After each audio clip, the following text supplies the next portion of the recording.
Warning: tube amplifiers have lethal voltages inside them. Please do not attempt to build, test, or repair these without understanding and following all safety protocols. Hey y'all! Well, we're here. Dolly's excited.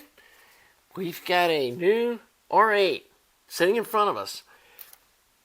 Long story on this. You probably remember me talking about after the original R8 series, Wilsenton reaching out to me saying they were concerned about what my videos were showcasing as far as their products. And I explained to them that wasn't going into that wanting to trash their products, and in fact I praised them for they actually meet the performance that they publish.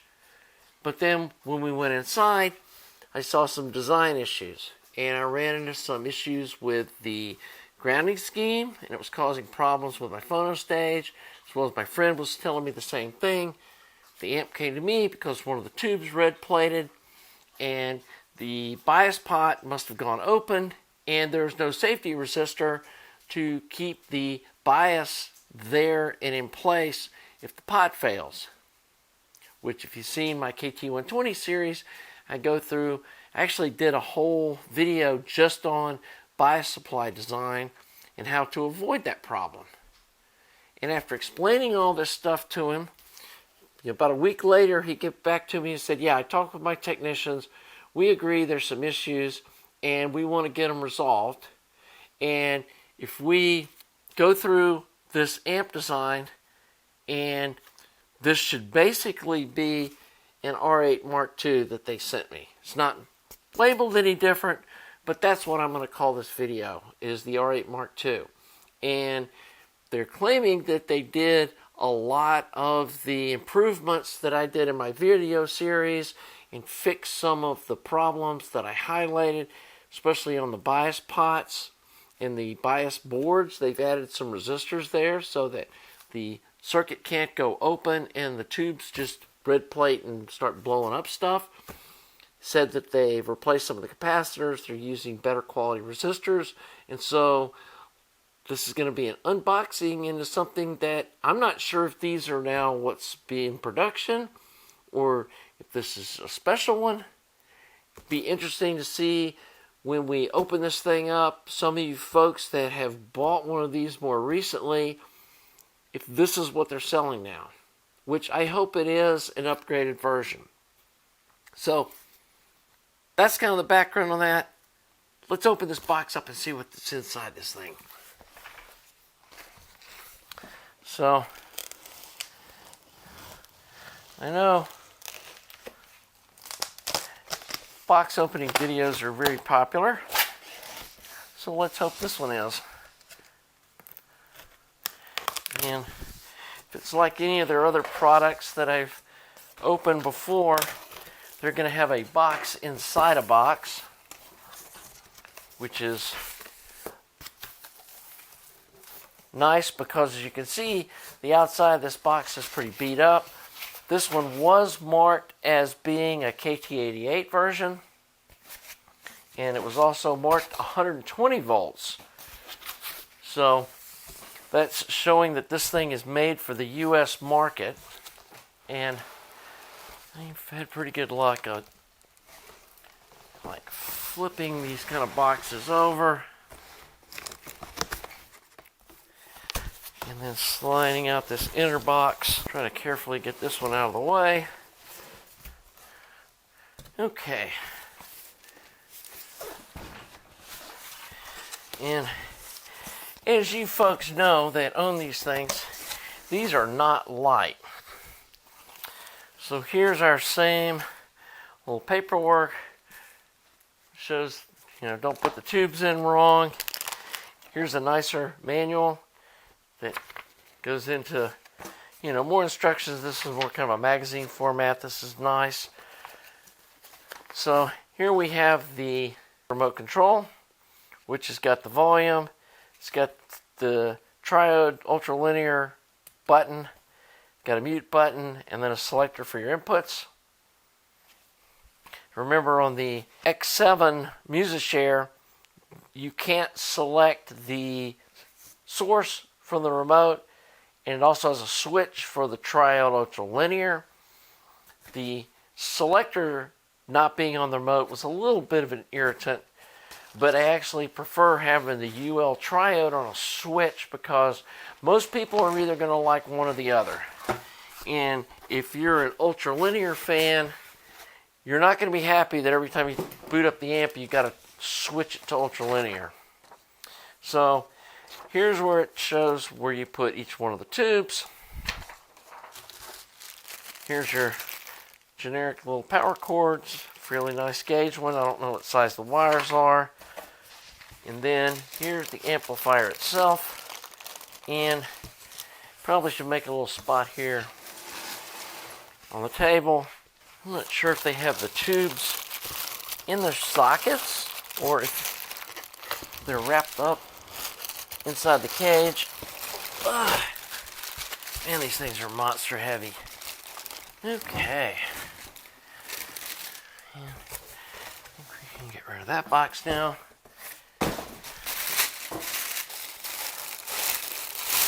And this has got the same black finish that these have always had, kind of a piano black.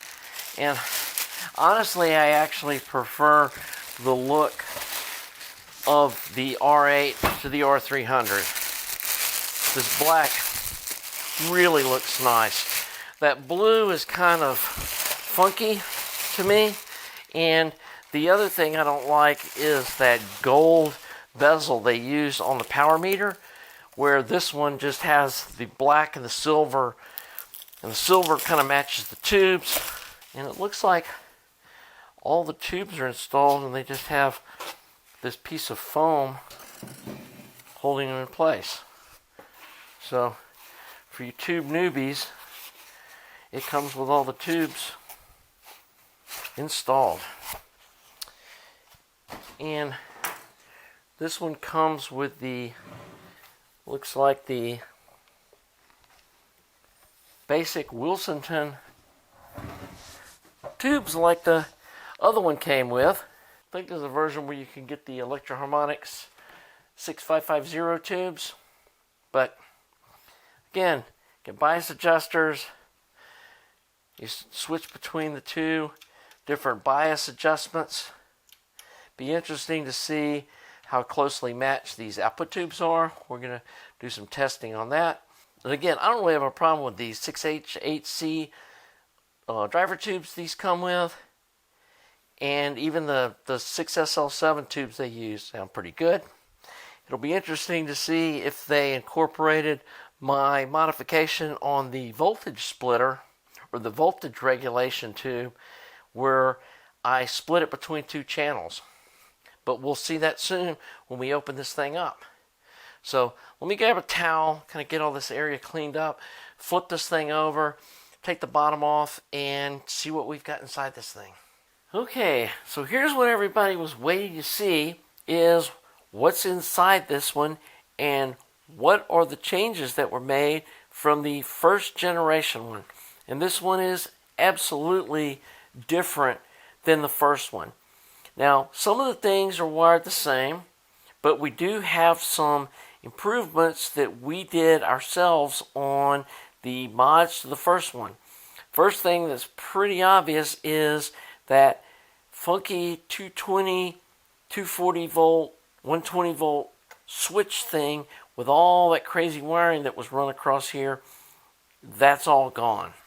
And now they've directly wired these things up like I did for 120 or 240 volts, whichever country you live in. And that's why the box is marked as such. It is a little more work for Wilsenton. They've got to have like two different part numbers for the different countries, and the retailers can't just open them up and flip the switch inside, but it makes a whole lot cleaner power supply. And you can see here how much more open this is, and all that convoluted wiring's gone. The other thing that's a huge improvement is the quality of these resistors. If you remember the first one, I felt the resistors were so sketchy that we replaced all of them. And that is a ton of work. Any of you that have done that know that that's hours and hours of work, and just ordering the parts and the BOM and all that stuff is such a mess to do something this big. And then the chance of making a mistake when you're coming through replacing all the resistors is just really makes it a daunting task. That's not necessary to do in this new version. These resistors look great. The other thing, if you remember my must-do mods video, and talked about that previously on that first generation when it's like, here's the 5 things you must do if you own one of these to have a reliable amplifier, in my opinion. One of them was these big caps were only rated for 450 volts. Well, it's got 500 volt caps in them now, just like I recommended. And while it doesn't sound like a lot, getting some headroom on these capacitors makes them run cooler. It's going to make them filter better, and it just takes that out of the equation as being a failure point. The other thing, if you remember, we were replacing this choke because the choke that was in it was only rated for 180 milliamps. They've now got a 220 milliamp choke, which alleviates that from being a problem and needing to be replaced. The other issue was previously these bias boards, it looks like they've added a safety resistor so that even if the pot fails, the negative bias doesn't go away, and it basically just turns off that tube. Instead of that tube red plating and then blowing out this resistor and ending up with a failure point, possibly damaging other parts inside the amplifier, as well as the sparks and stuff that come out probably aren't the safest thing in the world. And to have that safety in there really does make the amplifier a lot safer, and you're not going to have that failure point. You're just simply going to have, okay, the potentiometer's gone bad and the tube shut off, the amp sounds funny, we need to replace that potentiometer. And you'll see it because you won't be able to bias up the amp, turning the screw won't do anything. But even then, it's possible there could just be a little dust in the potentiometer and the amp sounds funny. You check the bias is super cold, you turn the screw back and forth and the pot starts working again, and you're good to go without having any major repairs. It looks like they've cleaned up some of the grounding. I'm still not crazy about the way they ground the cathodes. They're still grounding them through one leg of the 6.3 volt heater on the tube. And I would much prefer, instead of putting this little jumper wire over the heater and then the cathode grounding through that heater wire over to this point and then going from here through that loop of wire to the ground, and that's where the signal ground is for the output tubes, is just running a wire directly from here to the star ground point. So in the future, that's probably a mod I'm going to do on this amplifier for myself, is I'm going to run a wire from here to there and from here to there to directly ground the cathodes instead of using this wire, and then I'll come in here and just clip this little jumper wire. And I'm going to go through here real quick some of the really basic mods that I can see doing to this amp to take it up one level in the audiophile spectrum. But as far as the basic safety stuff that I found was an issue with the early version, they've resolved. And kudos to Wilsenton for stepping up and doing that and improving this product for their customers.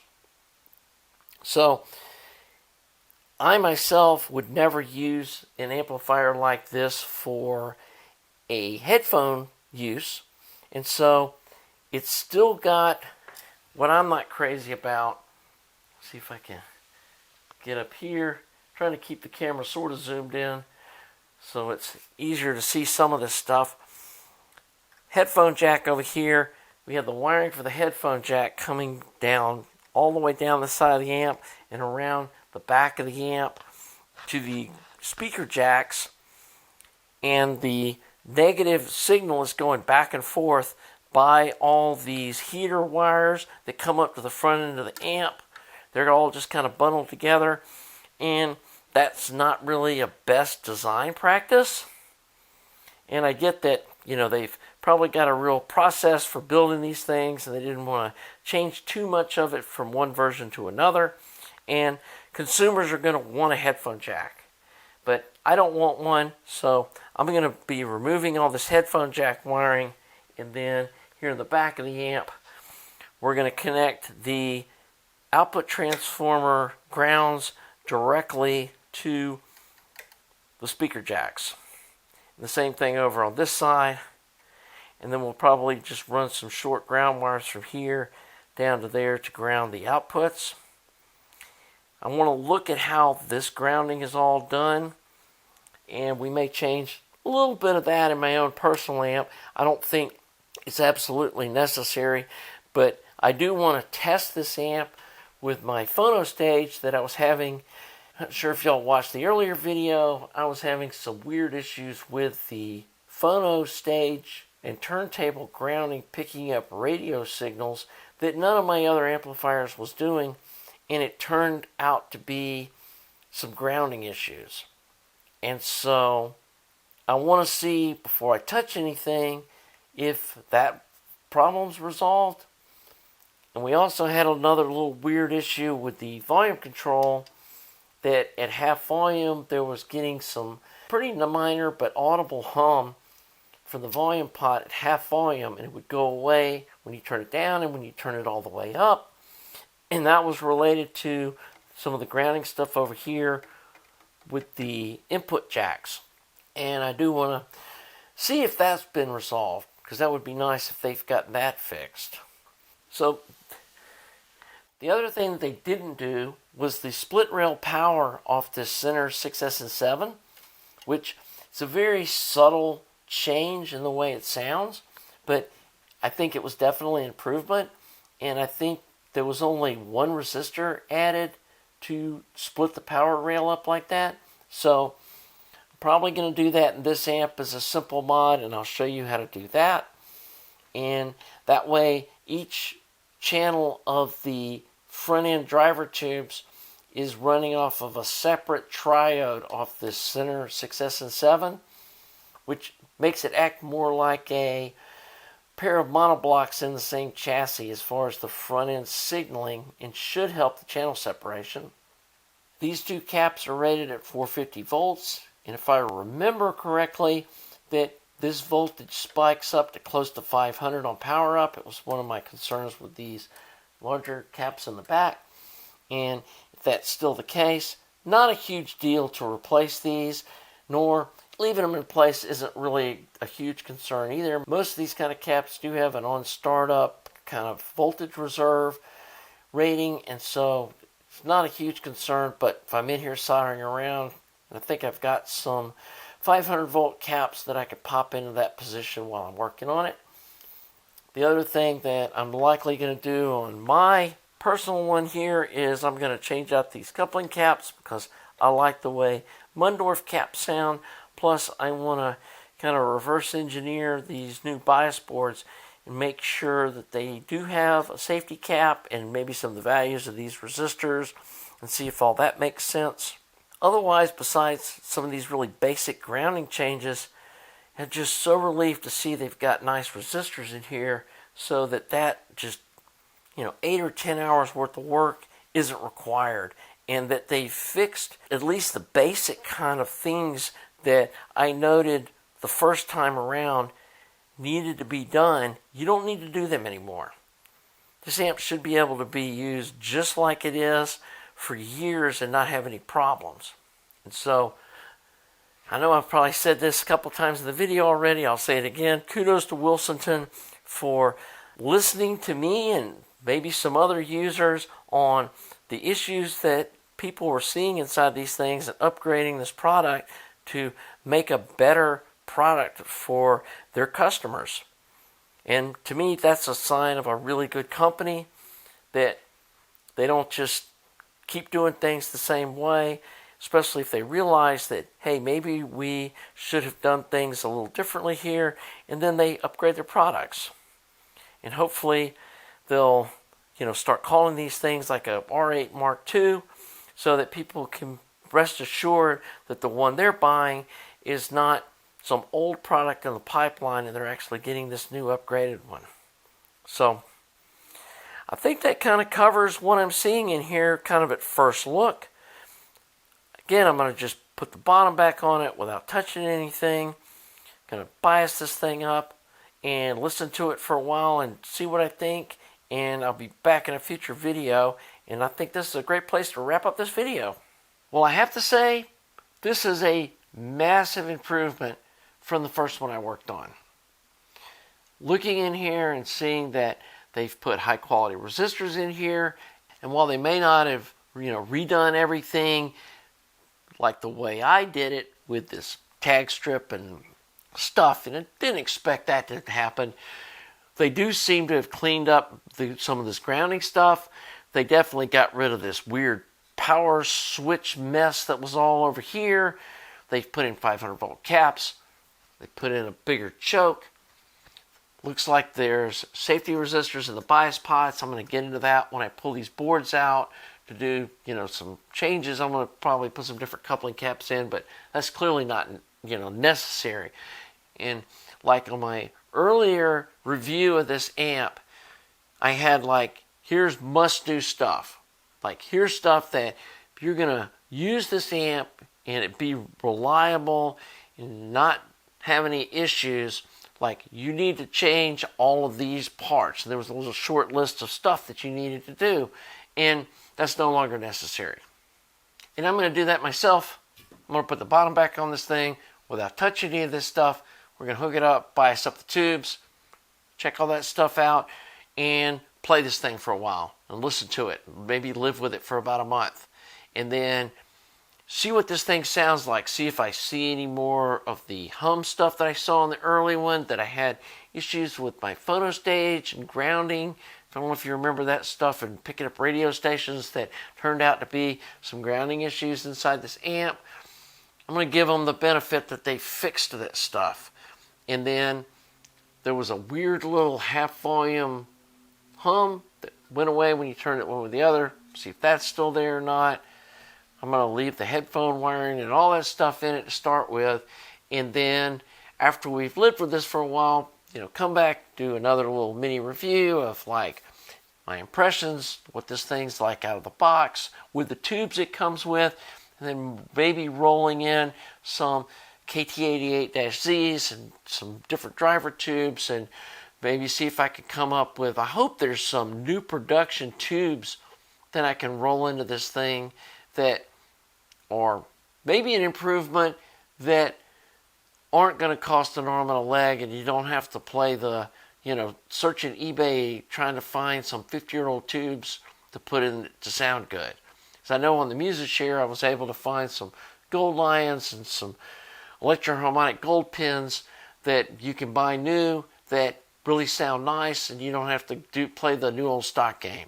Might even play with the 6550s, which I think roll into this amp. That might be a cool thing, because I don't hear a lot of people talking about those tubes, and those are supposed to be really nice too. So anyway, kudos to you, Wilsenton.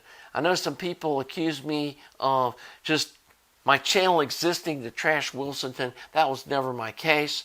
I'm really impressed that they watched my videos, emailed me, and they've corrected the things that I found inside the amp to make a better product for the consumers. So now you folks that are getting these latest versions, which the changes aren't huge, I have a feeling that all the ones that they've put in the pipeline now are this. I don't think this is just a ringer one-off product. You guys that have bought them recently, I'd really be interested in seeing in the comments, do yours have 500 volt caps and these 220 milliamp choke? Because if they do, then that means they're putting this as their new production. And while they don't have Mark II on the box, they probably didn't want to, make people not want to buy the other ones, or I don't know what, why they wouldn't do that, but they really should. Wilsenton, if you're listening, you should call this a Mark II and put it on the box and market it as such, because I really think that people were aware that there were issues with that earlier version that you fixed, and this really is a much improved version. The safety caps on the bias board in themselves are amazing. So anyway, like I said in the earlier segment, there are some mods that I'm going to do in here for myself. We'll report on that. I really think this is a much more advanced platform to do mods from, and I don't think that it's going to take near the work that that first generation did to really get a kind of next level sounding amp. We're probably just going to a few changes up here on the voltage regulator too, move some heater wiring around, a few changes to the grounding, and dump this headphone jack thing, and I think we'll be there. And it'll take it from a nice consumer amp to an audiophile amp with some tube rolling. So anyway, again, congratulations, Wilsenton. You really did a great service to the audio community by listening to us and looking at the problems that people are having and improving your products. And that's the sign of a really solid, good company. Anyway, hope you're enjoying my channel. Hope you're enjoying this content. If you are, please subscribe. Please like the video.